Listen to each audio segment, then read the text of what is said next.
En effet, lequel d'entre vous, mes amis, quand il veut bâtir une maison, qu'il veut bâtir un projet, qu'il veut bâtir même une tour, ne commence pas par s'asseoir pour calculer la dépense et juger s'il a de quoi aller jusqu'au bout?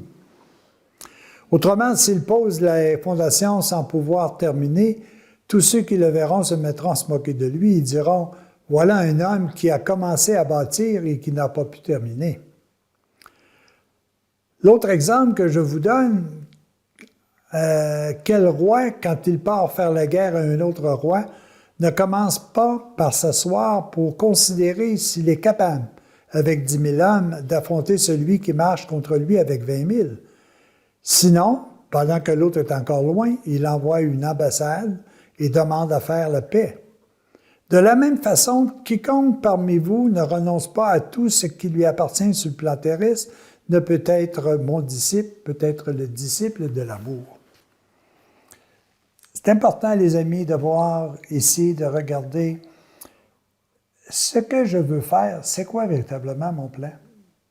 Moi, je pense que le plan le plus simple à identifier, c'est être heureux. Mais pleinement heureux, pas heureux d'une façon artificielle en possédant des biens ou autre, mais sentir à l'intérieur de nous le bonheur qui nous habite. Non pas tout simplement quelque chose d'arbitraire, quelque chose, comment je rappelle ça, de très artificiel. Mais pour construire, quels sont véritablement les matériaux que nous devons mettre en pratique? Il y avait une petite histoire que l'abbé Laurent Gagnon nous exprimait, l'histoire de Petit Gus et Petit Fred. Petit Fred, c'était un riche, une personne qui avait beaucoup d'argent, mais qui était généreux à sa façon. Tu sais, il avait donné des planches, puis la possibilité de se faire de permettre à Petit Gus de faire sa petite maison, sa petite cabane. Par contre, Petit Gus, lui, il était peut-être pauvre, mais il était tellement rempli d'amour, de bonheur, que lui, ça ne le dérangeait pas du tout de partir à l'appui pour aller faire des commissions, pour aller aider Petit Fred. Évidemment, un jour, Petit Gus décède, puis il se ramasse au ciel, puis Saint-Pierre est heureux, il le rencontre, il dit « Regarde tout ce que tu as fait de beau, de bon, de juste. Alors voici tous les matériaux que tu nous as envoyés pour construire ta maison. » Plus tard, Petit Fred arrive aussi avec un petit cahier un petit peu plus petit. Saint-Pierre était très heureux d'avoir ce petit cahier, même s'il avait vu avant celui-là de Petit Gus. Il était très heureux d'avoir Petit Fred, qui avait envoyé des matériaux pour construire sa demeure. Moi, mon plan, est-ce que je le construis avec les bons matériaux? Les bons matériaux, ils m'ont été identifiés par Jésus. Bienheureux les doux. Bienheureux les gens charitables, bienheureux les miséricordieux, les artisans de paix. Il nous a dit tout ce qui est beau, tout ce qui est bon, tout ce qui est juste, faisant l'objet de vos pensées. Aimez-vous les uns les autres comme je vous ai aimés.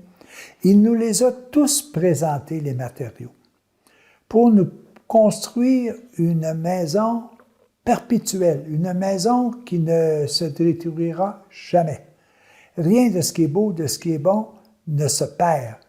Tout est enregistré dans le livre, dans mon livre de l'amour. Alors, c'est comme ça qu'il faut qu'on construise nos projets. Les projets qu'il faut qu'on construise dans une optique, c'est pour aider les autres, c'est pour partager avec les autres. Les matériaux, c'est des actes d'amour, c'est des sourires, c'est des visites, c'est tout simplement un partage de ce que l'on est. Et là, nous sommes certains de construire des projets solides, des maisons solides, des tours solides. Mais si nous ne sommes pas capables de bien évaluer ça, puis que nous savons plus ou moins ce que nous voulons, et puis que nous construisons des choses qui demain ou après-demain sera terminé, on va y mettre énormément d'énergie pour réaliser quelque chose qui, dans le temps, va disparaître. Alors qu'en réalité, ce que nous voulons, c'est de nous construire une résidence dans la demeure où nous voulons retourner, celle où nous étions antérieurement, pleinement heureux en fusion avec l'amour, en fusion avec la paix, en fusion avec la joie. Alors les amis, un des objectifs que nous avons à l'intérieur de ce passage du Nouveau Testament, c'est comment construire une tour, comment construire un projet, comment construire une résidence solide, perpétuelle. Si mes projets ont comme base l'amour, si mes projets ont comme base d'aider les autres, de partager, soyez sûr d'une chose que ça va se réaliser. Ça n'empêchera pas que sur le plan terrestre, nous aurons certaines problématiques à rencontrer, c'est évident. Certaines épreuves à vivre, c'est évident, parce que nous devons nous renforcer, nous devons développer notre persévérance à l'intérieur de nous.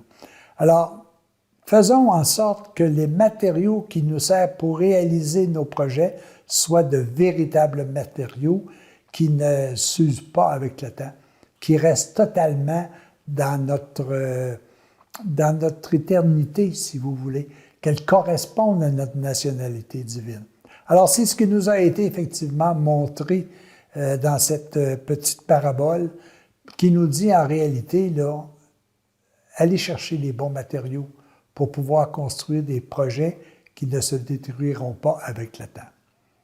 Alors, faisons la liste, de nos projets que l'on veut perpétuels, mais faisons aussi la liste des matériaux que nous voulons utiliser pour garder ces projets, construire ces demeures, construire ces résidences avec une éternité de durée. À tous et à chacun, à la prochaine, mes amis.